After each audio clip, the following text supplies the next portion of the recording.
Terve taas. Taas sitä ollaan saunan keittiössä.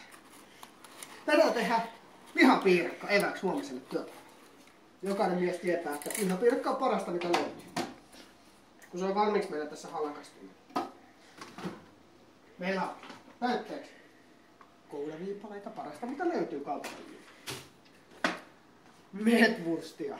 Ai, jokaisen miehen lempi. Pitäähän meillä nyt vähän nakkeja olla. Sitten jokainen mies vihaa kasviksia, mutta niin minäkin. En minä niin edes muuta.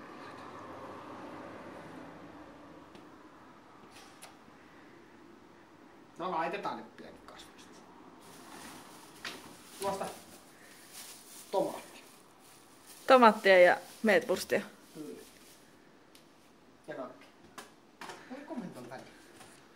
Mistä nyt meetwurstia, kun sulla on nakkia? Ja sitten laitetaan, ja koska tää syödään kylmänä työmaalla ei ole mahdollista lämmittää siellä vesisateessa sitä.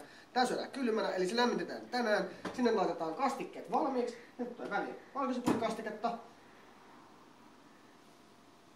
Ei oo ketsuppia. Ei oo ketsuppia. Ei oo ketsuppia, tänään ei tule ketsuppia. Hei, meillä olisi pihvikin. Ei nyt pihviä laita sinne. Pihvit syö tänään. Kaikki lähtee nyt siitä ensimmäisenä. Vedetään nakkipaketti auki. Mistä sitä auki? Vaikka tosta.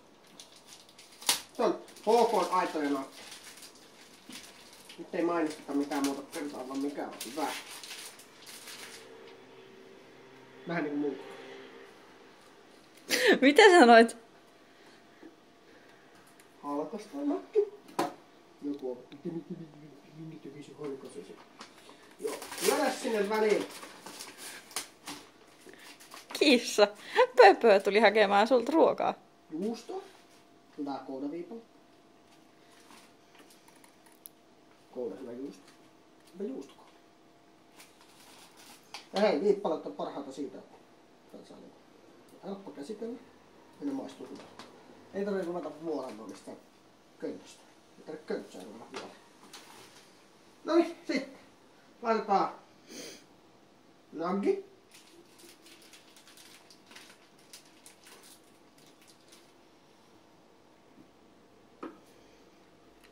Ja naggi.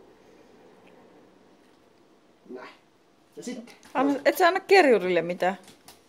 Kerjurille. Anna vähän juustoa sille. Annetaan kissalle.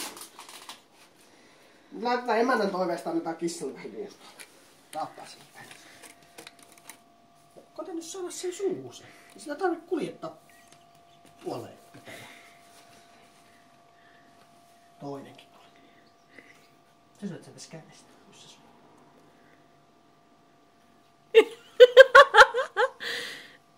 Ota kunnolla kiinni siitä. Noniin, hei, sit takas töihin.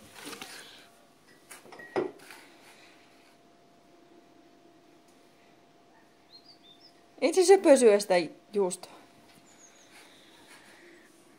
Maistella. Loistavaa.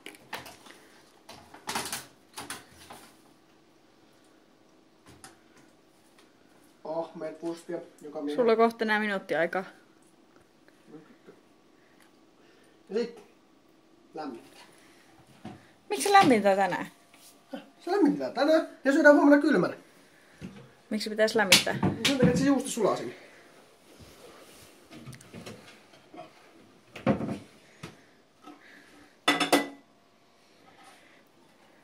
Sitten laitetaan kastikkeet väliin, se on lämmitetty. Ja totta kai rehut väliin. Pistä paussi. Sitten lämmitetty puolikka. No niin, vasta. Tässä meillä nyt on lämmitetty puolikka. Ja sitten laitetaan tomaatti väliin. Otetaan tosta hyvät siivut väliin. No, meillä onkin juustokin vasta tuolta levähtänyt. On vähän paksuja siivuja, mutta se meitä miehiä nyt ei haittaa. Mitä paksummat siivut, sitä paremmin menee. Sitten täräytetty. Kastikkeet väliin. No. Hyvä. Ja siinä meillä on herkkuateria. Laitetaan jääkaappiin ja